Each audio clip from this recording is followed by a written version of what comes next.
And we are live. Hello, guys. Welcome to Jason Heber Live. And we have another missing persons interview for you tonight. We have another interview for you tonight. If you're not familiar with the show, what we do is we interview the loved ones of either missing persons or unsolved crimes. And we recently have started doing survivors of crimes as well. Tonight's interview is not of a missing person. It's what we call a Quest for Justice interview, which is the series we do on unsolved murders. Unfortunately, tonight's guest was gunned down with two other students in the parking lot of a high school. I'm going to give you guys some of the very basics in the beginning, but those long-time listeners of the show will tell you we try not to get into too many details at the beginning, only because the guest is going to come on and do a much better version of explaining that than me. So I try not to repeat it twice, because they're going to obviously say it a lot better than I will. So we will bring on Nikkole Rule, who's the mother of Isaiah Rule, who's one of the victims that was shot that day in Vasalia, California. Before we do, I just want to real quick give a shout out to our sponsor. Tonight's show is brought to you by the Rowdy Crafter Boutique. Amanda Joe of the Rowdy Crafter is a Jane of all trades, crafting the finest original works in arts, crafts, and balloon arrangements such as crochets, dream catchers, paper flowers, wreaths, and much, much more. To check out the Rowdy Crafter's inventory or order from Amanda's wonderful selection of products, check out her Facebook page at facebook.com/therowdycrafter. That's TheRowdyCrafter. Facebook.com/therowdycrafter. And it is linked in the description below. We are waiting for some people to load in the chat, to come into the chat, because I actually am having a little bit of an issue with our notifications going up. So it takes a good 5 to 10 minutes for them to start going out and for us to get a decent amount of people. We're still only at 30, which is very low for us. So I want to give it a minute. So what we're going to do is just real quick go over some of Amanda's products while we wait. Let's see if we can get to about 50 people or so at least before we start bringing on tonight's guest. Hey, everybody. Hey, Navy Vet, Ronnie Lee, Little Pookie, Jen, One Up, Junie, Angie Marie. We have a lot of our regulars in here. Watcher. Eli got it. Jared, of course. June. Kelly. We got a few of the Kellys in here. But I want to thank you all for joining. Now, am I sharing my screen? I am. So these are some of the Rowdy Crafter Boutique stuff. She has females, males, adult men's, children's, hats, caps, ponytail, beanies. Everyone who knows me, whenever my hair grows long, I'm always wearing some kind of beanie. I should get something from her, a lot better than the $2 ones you see me wearing on these streams. These ones are cute. Got the little pigtails coming out. So for kids and stuff like that. She has a lot of really cool looking and really cute stuff. She knows what she's doing. She's excellent at it. So please consider checking her out, guys. And that's basically it. Okay, so as we get closer to about 50 people, I can start giving some of the basics in the case. And then we will bring on our guest tonight, Nikkole, the mother of Isaiah Rule. I'm going to skip the very beginning of this ABC 30 article and just start with where it really starts giving the details of the case. So Isaiah Rule, along with 19-year-old Blake Medeiros and 19-year-old Jose Pena, were gunned down in the parking lot of Golden West High School back in May. Now nearly 3 months, 3 months when they wrote this, it's been longer as of now, since the homicide, Vasalia police are turning to the community for help with information. They've exhausted leads, and that's why we're asking for the public's assistance, says Vasalia Police Captain Celestina Sanchez. Information they may not think is relevant, if they can still please reach out to the Vasalia Police Department or report any info that they have. I want to add to that. It's great that she says that, and we say that almost every night on the show. If you're someone that's watching this and you're kind of on this fence about whether to come forward because you're thinking, what I have to tell is probably not that important, so I'm not going to bother. Or maybe you're thinking, Nikkole or whoever probably already knows this. I'm not going to go take all this time to tell them all, and they'll probably tell me, yeah, of course we already know that. Don't assume that. These cases are made up of tiny thousands of pieces of information that you have to link together, and you never know who knows what. You'd be shocked when I start doing interviews with parents and cousins and brothers and people that you'd assume know everything, and there's a piece of information that they had no idea that's, in your mind, it's out there in the public and everyone knows it, but they end up not knowing it. And you would be shocked. So if you're on the fence, always err on the side of caution to help these grieving families and come forward. Okay. So there's no such thing as information being too small or too inconsequential. If you know it, tell it, please. So if you're into trying to help solve these cases, as you can see in our show, you don't hear it from a YouTuber like me telling the story. You get to hear it directly from the horse's mouth. So it's a little different than what you normally find on these type of platforms. So if you're into that, trying to help these families, as you can see, the show is interactive. You can ask your questions live and have them answered.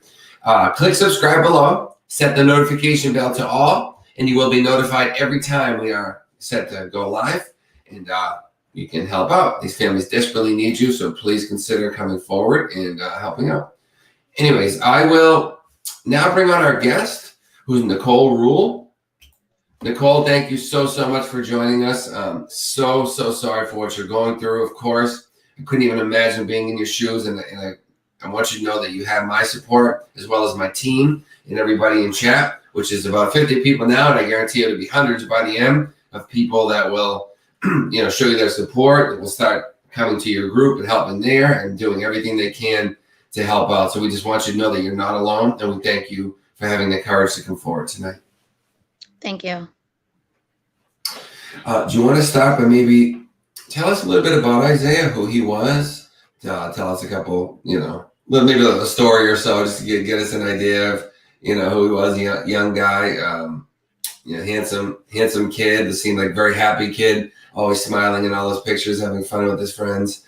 Just seemed overall just like a good guy. So you want to tell us a little bit about him in general, and then you can lead us into the timeline, the events until that day. Yes, Isaiah was always happy. He always had a smile on his face. He was never angry at anybody. I mean, even if you were angry, you were upset, he would walk in the room and he would just have this smile on his face, and he would just light up the room. If you were upset, he would make you happy just by being who he was. He was an outgoing person. He was always willing to help others. He was never really thought of himself or put himself first before others. He was my oldest, so he was, a big brother to his sister and to his brothers. They all want to be like him. They all followed in his footsteps. He set the bar pretty high. He was my protector. He always wanted to protect Mom since he was my firstborn. He never wanted to leave my side. He still lived at home with me even though he was 18. He was almost going to graduate from high school. He was a couple of weeks away from graduating. He would have graduated at the end of May before all of this happened. You can just see he was just a goofy guy. This one? Yeah. He was very, very, very handsome. He loved his friends. He loved his family, his girlfriend. That was a picture of her. They were, July 1st would have been a year that they would have been together. So, he put his friends and his family first always. Okay.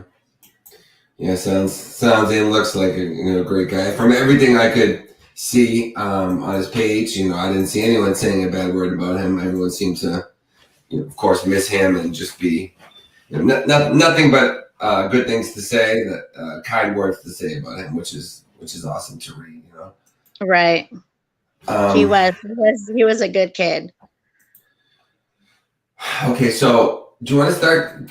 I don't know how you want to approach it, but the incident is that he shot him and two other people in the parking lot. Do you want to start by telling us kind of some of the basics? What time of day is it? What's happening that day? Are these two good friends of his? What's the backstory that we know?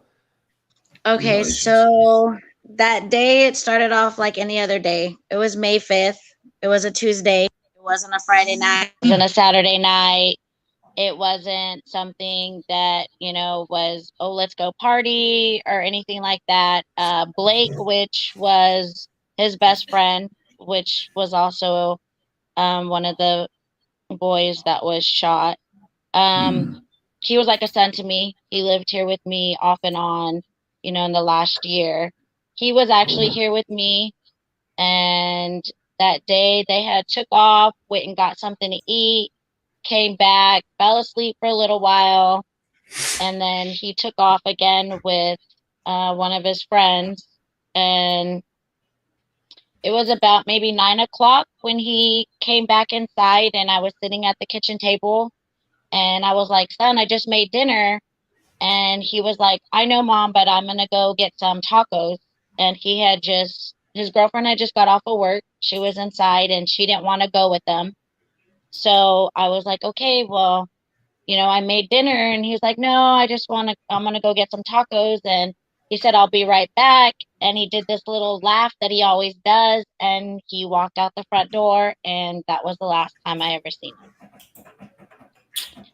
I it was just like a regular typical night. I was sitting down watching TV, and his girlfriend came out, and she was like, hey, Nikkole, Isaiah's not picking up the phone. He's not answering me. He's not answering my texts. And I'm like, what do you mean? She was like, and then somebody's posting there was a shooting at Golden West. And I pulled out my iPad because he shared his location with me, so I knew where he was.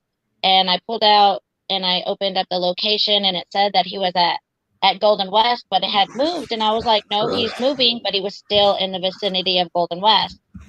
And I was oh, like, okay, wait so a the minute, phone showed he was leaving the Golden West. say that again. The phone showed he was leaving the high school after that. No, yeah, he was at the high school. He met somebody at the high school. It was Right. about, yeah, Okay, and it then was. I Go ahead. I'm apologize. sorry. There's a slight delay. No, I'm sorry. You continue. So I asked my husband, I was like, hey, they're saying that there was a shooting, and he was like, well, go down there. So me and his girlfriend went down there. Um, and when we pulled in, there's a back alleyway to the back of the school. And Okay. we pulled in that way, and we were stopped by police tape. And it was pitch black because it was already midnight. So we flipped around and I went to the front of the school, and we kept driving back and forth because I couldn't see the vehicle that he was in, which was Jose's vehicle. And once the lights started coming on in the parking lot, um, I noticed that the vehicle was Jose's. So I pulled in the parking lot as far as I could, and I jumped out the car and I asked, like, hey, my son's phone is pinged here. He's not answering it. What's going on? And they told me to go back to my car and wait. So I went back to my car and waited. And at that moment, we kept calling and calling and calling. And we were calling Blake's phone. We were calling Jose's phone. Jose's girlfriend was there with myself and Isaiah's girlfriend. And then shortly after that, a couple of other friends had came and were sitting there. They wouldn't let us go in. Weren't telling us any information. They did have Isaiah's phone, and I did not have his password. They were asking for his password. And I was like, why do you have my son's phone? I was thinking my No. son possibly could have ran from the cops. I was calling the jailhouses. We were calling the hospitals, and nothing. And about maybe an hour or two after we were waiting, the sergeant came out and he told me, he said, ma'am, you might have known or you might have heard, but we do have 3 deceased males. And I broke Uh, down. and you knew right then, of course, because he was with two friends. He was with his 2 friends. I begged them to let me know if that was him. They told me they couldn't touch the body or move anything until the coroner came. We were there So they said shots were fired around 11:15 at night. Me and his girlfriend showed up at Golden West School at midnight, and I did not leave the scene until about almost 7 o'clock the next morning. Wow, really? You were there 7 hours? I just came back in. Sorry, they booted me. No, you're fine. Did you say you were there from midnight to 7 a.m.? Yes, we watched everything. Wow. We didn't leave. They wouldn't tell me until after the coroner came that my son was one of the people that got shot. And around what time was that? Probably 5 in the morning. Wow, so you were Maybe there for between 5 5 and hours. 6, because right after they told us, once he came out and told me that was my son, I fell. I fell to the ground. I didn't know what to do. So sorry, Nikkole. You can, as we talked about beforehand, if you need a moment, don't feel like you can't step off camera. I didn't know what to do. I just kicked and screamed, and I was hitting, and I wanted to see my son because I didn't want to believe it.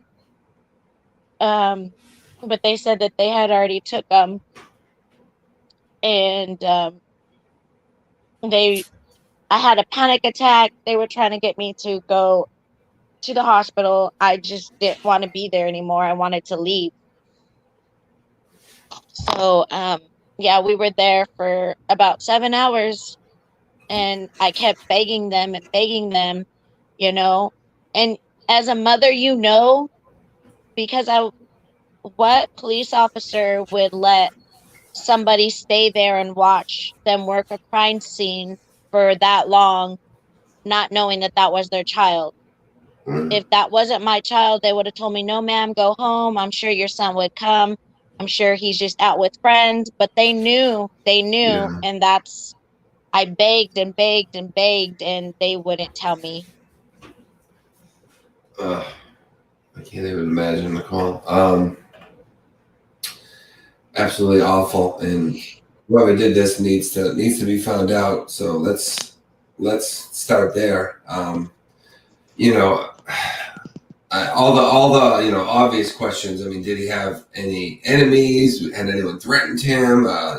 Stuff with the girlfriend. Was there another guy? Anything like that? Yeah. All the obvious questions. Let's go over Right. those. My son had never been in a fight. Yeah. He didn't have enemies because me and him were very close. We're very alike. That we bumped heads a lot because we were so alike. He would tell me, he was my best friend. He would tell me, if he had a problem, if he had an issue. Like I said, everybody loved him. That's what I don't understand. His girlfriend lived here with us, so she went to work, came home, they were always together. There wasn't another guy, there wasn't another girl. Um, we do know that they were there to meet somebody. As far as who or why is still a question. Um, the police department are very sketchy on telling me information. One day is we don't have video surveillance. The next day, oh, we do have video surveillance. There's just a lot of different stories out there, and it's very frustrating as a parent, as this is going to be almost a year where it's an unsolved crime, where 3 teenage boys were shot and killed. This is our town's first triple homicide ever, and we're not a big town. Right. And Boss Raccoon, he seems like he's somebody close to you. Is he a family member?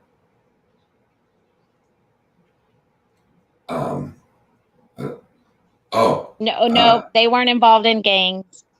Yeah, that's what you broke up. I couldn't hear you the last few seconds, but seems like he knows the family. So I wanted to stress, because he's saying a lot of things to you, that he's letting people know the not gang members. because I guess it's being Right. said in chat.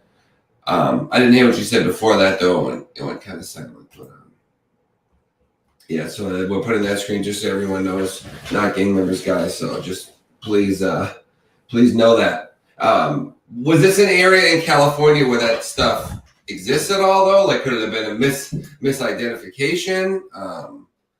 Kind of thing, or is this? I'm not familiar. I lived in Victorville. I don't. I've heard of Vasalia, but I'm not familiar with it. Visalia, I mean, it's not that big. It's a pretty. Somebody knows somebody here in Visalia. Everybody knows somebody. Small town. Okay. I mean, the school. It was. It was during the coronavirus, so there was no school at the time. So it was just in the parking lot. They were there to meet somebody in the parking lot. So I really don't know. We don't know. He had his phone, he had his wallet, there was money in his wallet.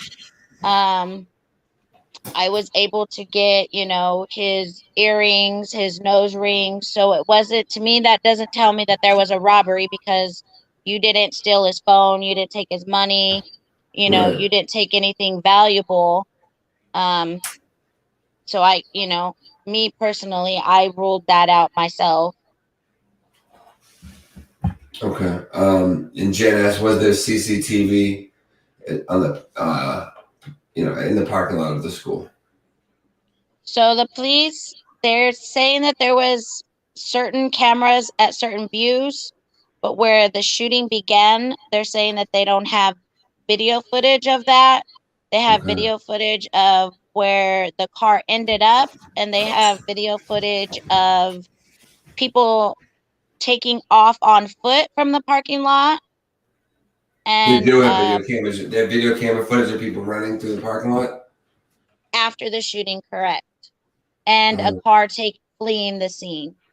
Do we have that access to that? No, I have not seen that either. Really? That's huge. They're holding on to it, or have they made any announcements like they will release it at some point, or? I know as little as probably possible. All they keep telling me is that it's an ongoing investigation and they can't jeopardize it, but it was leaked out in the media that there was video, and I'm not sure how the media got a hold of that, but there was it was saying that they did show people. It was believed to have 2 to 3 people leaving on foot, and then obviously somebody driving in the car. So we assume there was at least 4 people that were involved. Okay, and who did you say? Who were they meeting? I don't know if you went over that. Who were they? A lot of people talking about it sounds like a setup, and that, to me, that sounds like a possibility. We don't know who they were meeting. I don't know who they were meeting. I've asked both girlfriends. They don't know who they were meeting. And the police say they have told me they know who they were meeting up with, but they have not released that to me. Because they do have all 3 of the boys' phones. They have I was going to say they have to know that if they have the phones. Right. Okay, well, so this tells me they have to have if they have the phones and the video camera footage, and they're not letting you know this tells me they have to know, or have an extremely good idea who they're looking for. And I'm hoping that's the case. I'm hoping that's the case too, but I've been hearing this story since maybe November, and we're already, May's coming up and it's already going to be a year. I hear the same story. It's the same thing every week. I email the detective on the case. Every week I try to get a meeting with the sergeant.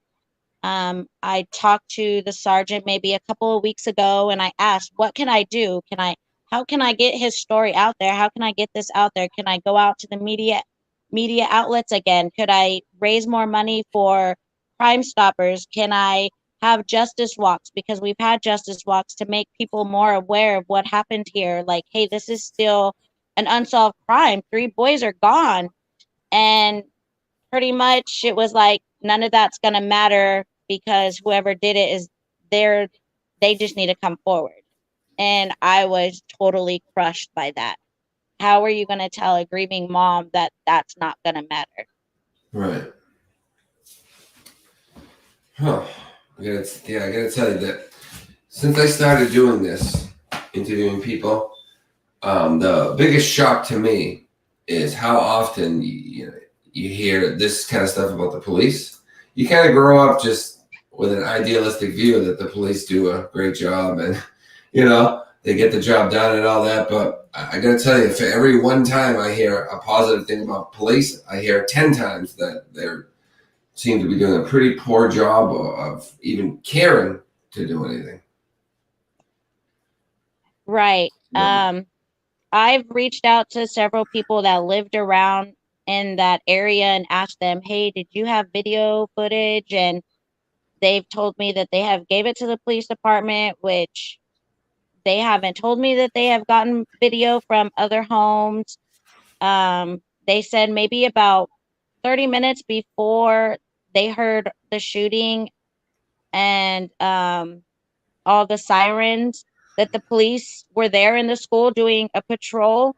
So it makes me wonder, there's something somebody's hiding, or I'm not getting the full story.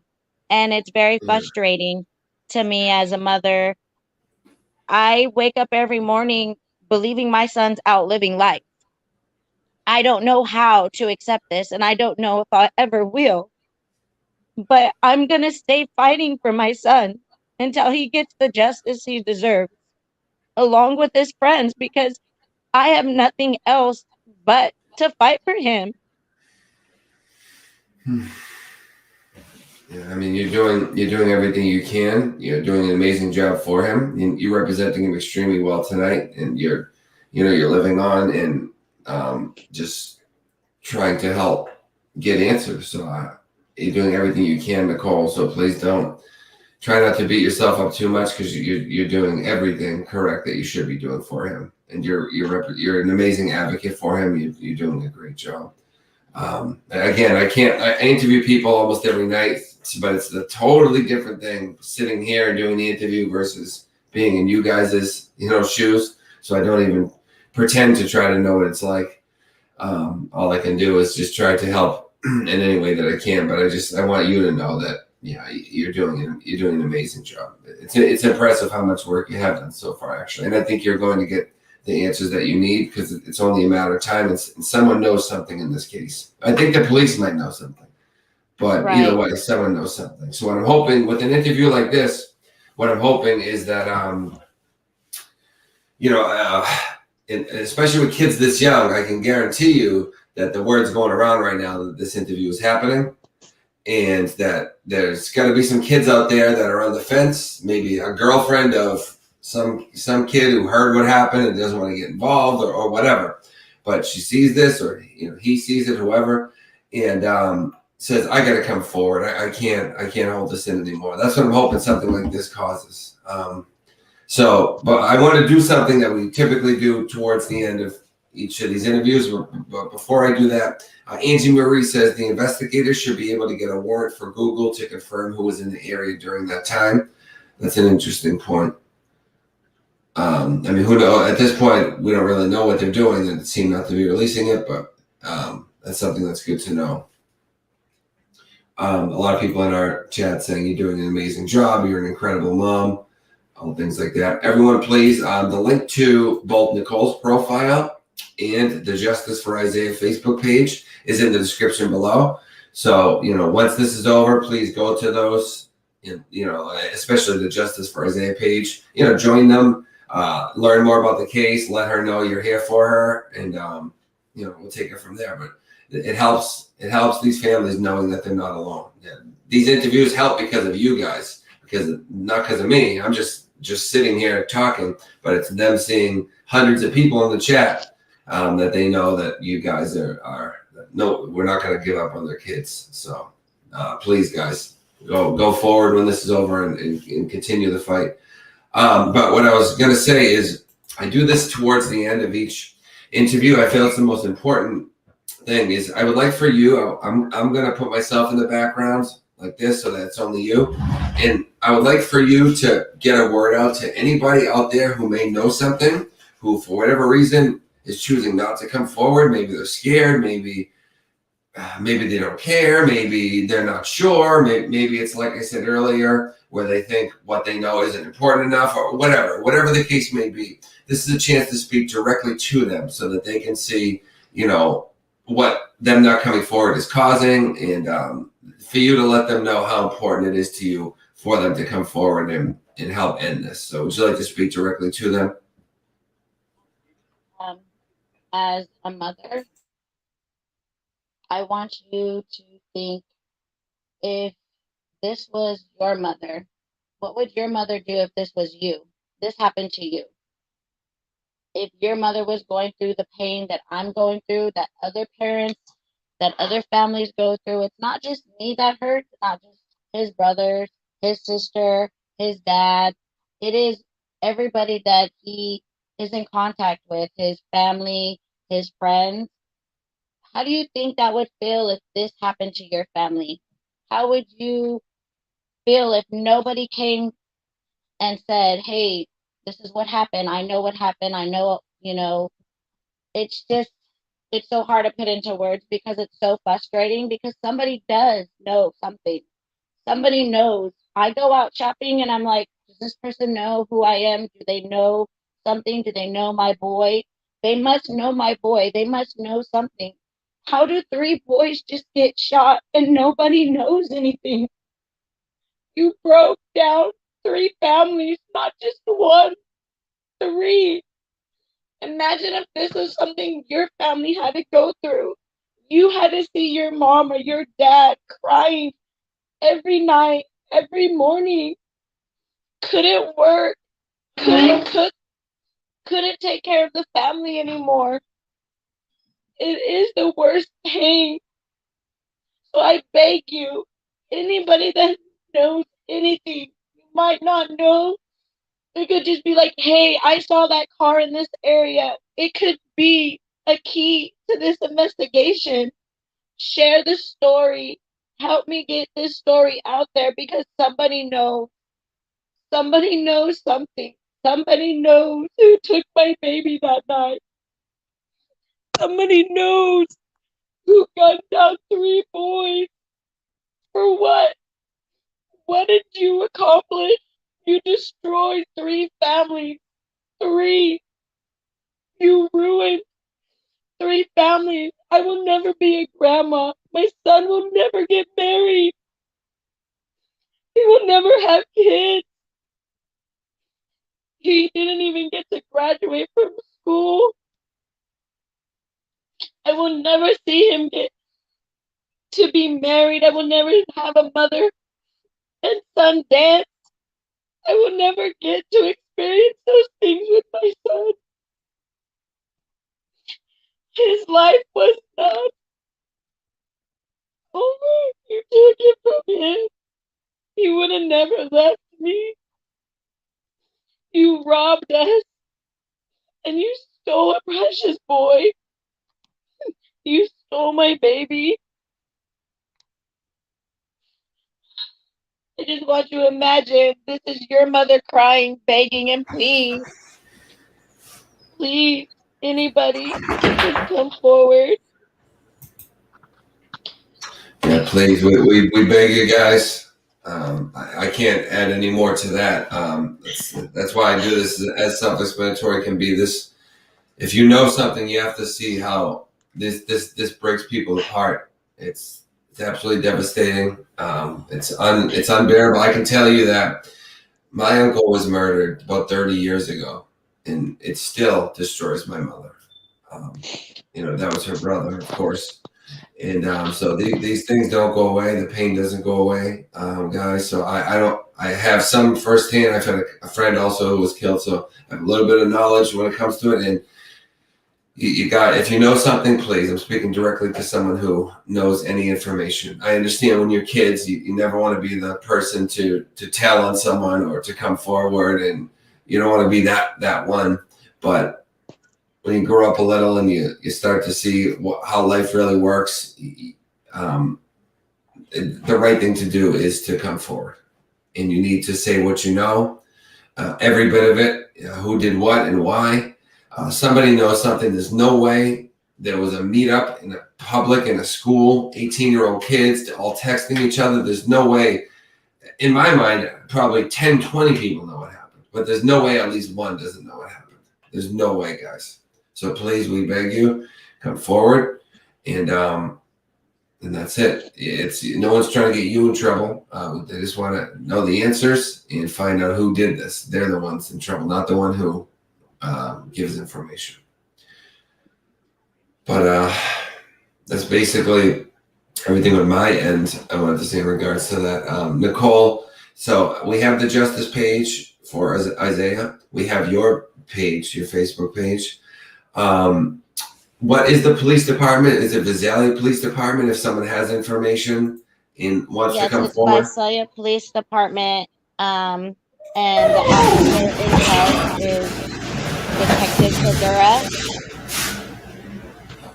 You can also call the local Crime Stoppers here. I believe it's in the Fresno office, and you can remain anonymous. As of today, I believe we have a reward for $11,000 for any information that leads to an arrest. Okay. Somebody's saying comment about flyers. I'm sorry, 1 second. Stack, is that who said it? They took the flyers. Okay, so you guys put flyers up, someone took them down, it says Stack like that. Yes, we went downtown in Visalia and we did a justice walk and we put flyers up, and the city of Visalia did take them down. They said that they weren't allowed down a main street. So if anybody in this area is wanting flyers, they can also message me on Facebook. I do have them. I can email them to you. I can mail them to you anyway. I drive around my car with a flyer in my windshield. It So says the school took them down and some of the people of Vasalia. yes, there was a memorial there at the school for the boys, and they threw everything away. The school threw everything away. That's pretty messed up. That's a shame. And I have to say, though, there's a lot of people really upset in the chat. I can tell you that happens all the time for some reason. You would think it doesn't, but I remember the first case that I did, my very first interview with Ashley Spang. Yeah, someone was going around taking flyers, and it ended up not being anyone involved, by the way, because I know that's what people first think. But it's a shame that people do that. They still think it's funny, or for whatever reason, I don't know. But yeah, they go around ripping them down. So. But you said you have more of them? Yes, I do have more. And also anything online. I'm sure you have online stuff people can share on their Facebook pages and such. Right. I also have, I wrote on there the night of how it happened, how I felt that night. I wrote my son's story on there. I've also have published on my page a letter to the killer, how he made me feel, how he's making me feel. So that's also on my page. That's, that has been shared. And, I'm grateful for people that do share it, because I'm not going to stop until my son and his friends get the justice that they deserve.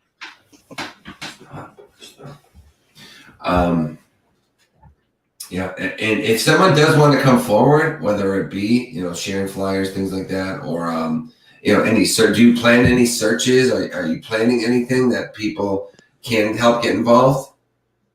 As of right now, if there's anybody that knows how I can get the story out more to more outlets, if there's anybody willing to help push his story out, make the public more aware, or any other outlets that I can reach out to, um, you know, always please, contact me on Facebook. I'm willing to, do everything and anything that I have to do to, you know, push this out there, make the police department, hey, this is an unsolved crime and I'm not going anywhere.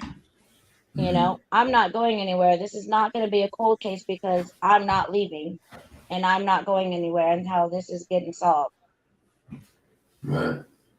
And I commend you for that. You know, you're doing the right thing. And let me know, keep me updated. Let me know if there's anything I can do going forward. Because, like I said, you're not alone here. You have our support. You're gonna have a lot of people contacting you, I'm sure. But you also have me. I tend to, because I'm doing an interview every other night typically.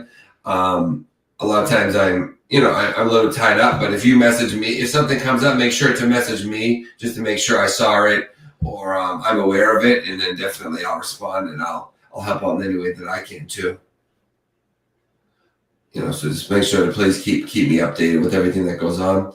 Angie Marie True Crime says that's awful. A lot of businesses will get permission to hang flyers in their establishments. So yeah, that's another. If you can go around maybe asking businesses, that way they won't get ripped down because the establishment can watch them or whatever. Right. There's some businesses around here that, have been willing and letting us, put the flyers up and have them there for a while. Okay, cool. So you have looked into that. Okay. And Watcher asks, are the families of the other boys working with you? I'm in contact with Blake's mother. She does not live locally, but we do keep in contact. If there's justice walks, I do let her know about the justice walks. As far as Jose's parents, um, my son was not that close with him, so I'm not close with his parents at all. I have not had any contact with his family. Okay. So if they're watching this, anybody can contact me, whether it be Blake or Jose's family or them, their family or whoever. Just let me know. Parents, cousins, and anybody, anyone can contact me if you have any information on the case. You can contact me. Just let me know. Anybody out there who has anything to say, I'm always available. My email is jasonhebert100@gmail.com, and then my Facebook is the same name, Jason Hebert, with the same picture you see on my YouTube, the little green thing with the half skull and half face. So just contact me. Anyone wants to come forward. But to be clear, when you're giving tips and information, particularly if it's time sensitive, you want to come to the family and the police. That's who has to get it. I don't mind you contacting me also, of course. You always can.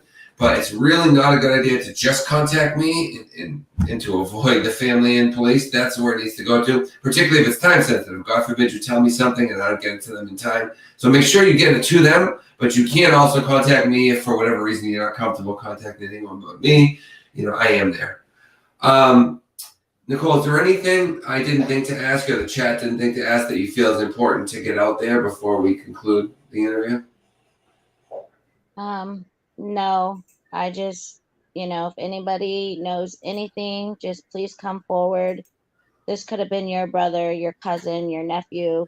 It could have been, you could have been walking down the street and been identified as somebody, and you could have made it out alive.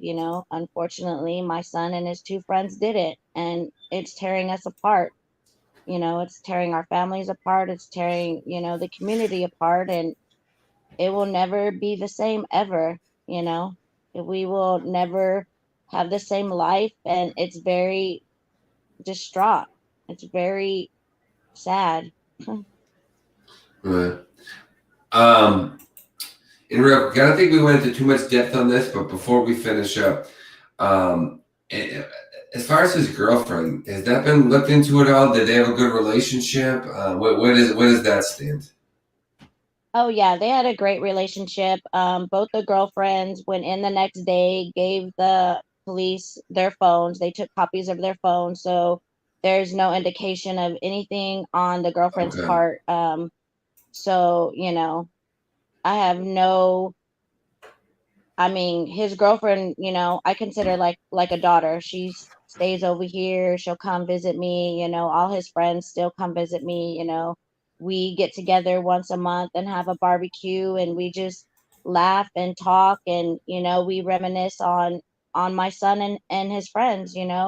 We're keeping his memory alive, and that's all I could do is keep his memory alive and keep pushing for justice for him. And like I said, I'm not going to stop until he has justice. Absolutely.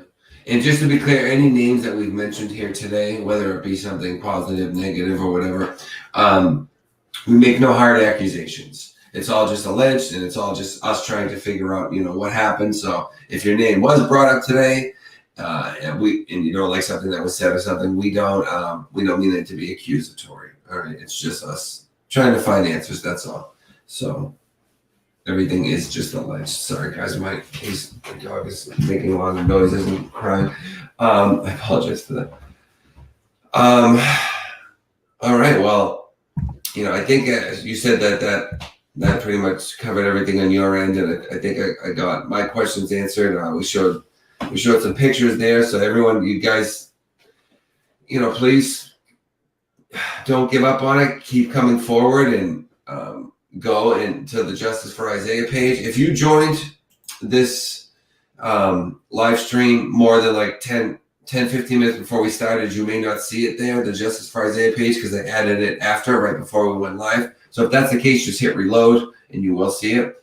But please, guys, just keep up on this. Share the flyers. You can get flyers from Nikkole, she said. Share them wherever you are. I'll share them on your Facebook pages. Tell your friends. Ask people to get the word out, because that's what it's going to take. It's going to take someone who it keeps being put in front of their face to where they can't handle seeing it anymore, and then they finally come forward and say what they know. So that's what we need to do, guys. So please come forward. Nikkole, I want to thank you for doing an amazing job. I know that he's very proud of you. You're an amazing advocate for him. And just keep me updated, and I will be here for you with anything you need.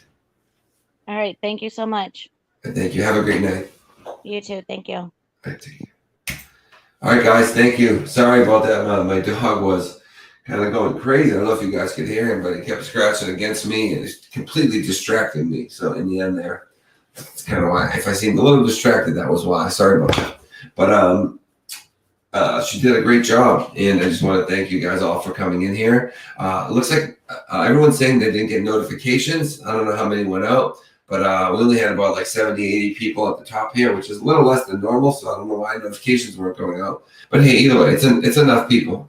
Luckily, we have enough of an awesome following that checks for us even when they don't get notifications, so we did get a good amount of people in here. Yeah, Toby's okay, watcher. He just...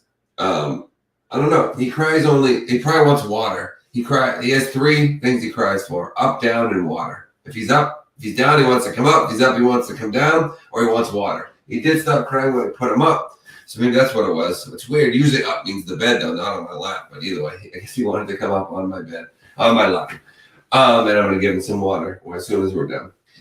But other than that, we're all set. And lastly, tonight's show is brought to you by the Rowdy Crafter Boutique. Amanda Joe of the Rowdy Crafter is a Jane of all trades, crafting the finest original works in arts, crafts, and balloon arrangements such as crochets, dream catchers, paper flowers, wreaths, and much, much more. To check out the Rowdy Crafter's inventory or order from Amanda's wonderful selection of products, check out their Facebook page at facebook.com/The Rowdy Crafter, which is linked in the video description below. If you would like to just like the Rowdy Crafter was, be featured to help support the show and sponsor it, you can email me at jasonhebert100 at gmail.com and to find out information on how to do that there. Or if you'd like to support the show in any way, if you click the video description below, expand it, and you'll see many ways to support the show.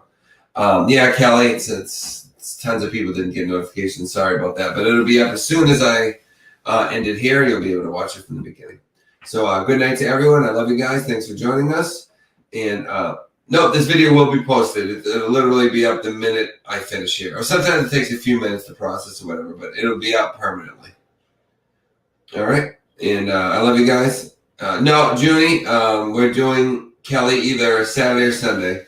We are rescheduling. I'll let you guys know. So I don't know if you responded to me, Kelly, if we're doing Saturday, Sunday. I know it's this weekend. We did have to reschedule it. But all right, guys. Thank you so much. I'll see you soon. Take care. Subscribe.